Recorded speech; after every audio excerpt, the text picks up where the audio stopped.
Inanna, queen of heaven and earth, ruled the vibrant city of Uruk. Her power was absolute, her beauty was legendary, yet a shadow lingered in her heart, a yearning for something more. The world above held no mysteries for her. She craved the unknown depths. The secrets whispered in the hushed tones of the underworld called to her. The whispers grew louder. They spoke of her sister, Ereshkigal, queen of the realm where the sun never dared to shine, a place of shadows and whispers, of endings and beginnings. Inanna, driven by an insatiable curiosity, resolved to descend into the abyss, to meet her sister face to face, to claim the wisdom held within the embrace of darkness. Her decision sent ripples through the heavens and the earth. The gods trembled, her loyal subjects watched with bated breath.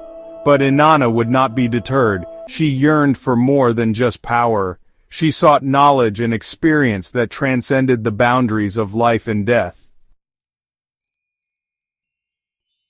Before embarking on her perilous journey, Inanna meticulously prepared herself. She adorned her body with exquisite robes and jewels. Each piece resonated with divine power, a testament to her status as Queen of Heaven. 7 sacred Mi were chosen. These divine decrees represented the very essence of her authority.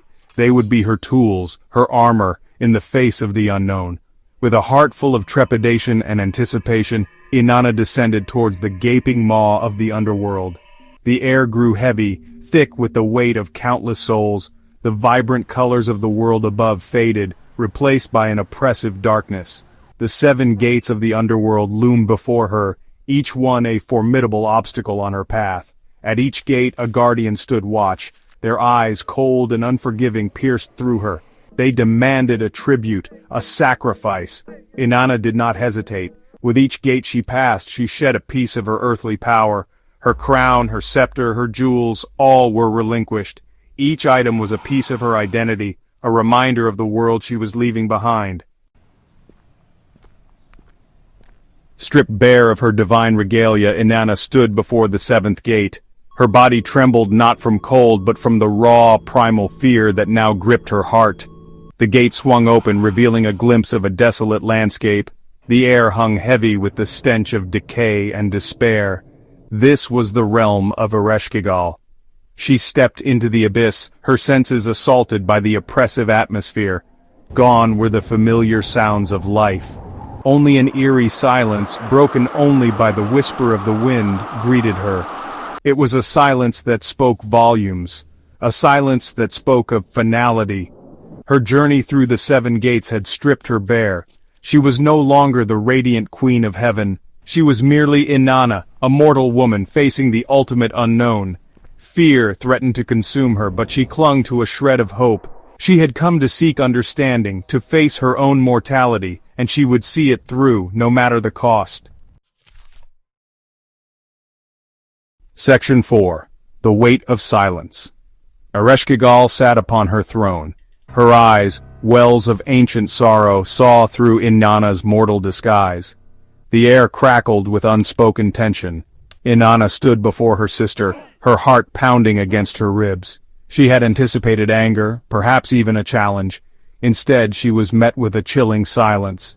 Ereshkigal raised a hand, her voice echoing through the silent hall. "Sister!" she spoke, her voice devoid of warmth.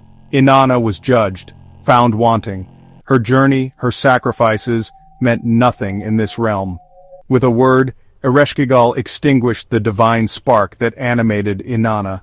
Her lifeless body was hung upon a hook, left to rot as a testament to her transgression. The news of Inanna's demise spread like wildfire.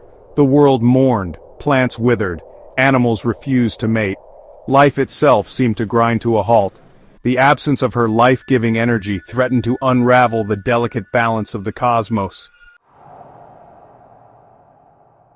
Section 5. A Queen's Mercy. Ninshubur, Inanna's faithful handmaiden, refused to abandon her mistress. She traveled to the highest heavens, seeking the aid of the gods. Her pleas fell on deaf ears. They feared Ereshkigal's wrath, all except Enki, the god of wisdom. Enki, moved by Ninshubur's devotion, devised a daring plan. He created 2 beings, small and unassuming. They were imbued with the power of compassion and empathy. These beings, armed with nothing but their empathy, descended into the underworld. They found Ereshkigal consumed by grief, her own pain mirroring the world's mourning. The creatures approached the grieving queen. They did not offer platitudes or empty words, they simply sat with her, bearing witness to her sorrow. As Ereshkigal poured out her anguish, a flicker of something akin to surprise crossed her face. No one had dared to show her such kindness, not even her own subjects. Section 6. Rebirth and Renewal. Ereshkigal, touched by their compassion, agreed to a bargain. Inanna could return to the world above, but not without consequence. A life for a life. Someone must take her place in the underworld. And so Inanna was revived, pulled back from the brink of oblivion. But her return was bittersweet. The demons of the underworld accompanied her, their eyes fixed on a new target. They found Dumuzi, Inanna's beloved consort, sitting upon her throne. Instead of mourning her loss, he seemed to have claimed her power as his own. Inanna, filled with anger and betrayal, decreed that Dumuzi would take her place. He was dragged down to the underworld, his screams echoing through the halls of the underworld. And so, the cycle was established. Inanna would spend half the year in the world above, bringing with her life and fertility. The other half, she would spend in the underworld, as Dumuzi took his turn in the realm of the living. Thus, the seasons were born. From Inanna's descent into darkness came the rhythm of life and death, growth and decay. Inanna returned, forever changed by her experience. The once proud queen now understood the delicate balance of life and death. The wisdom she gained from her ordeal tempered her rule, bringing a newfound compassion to her reign.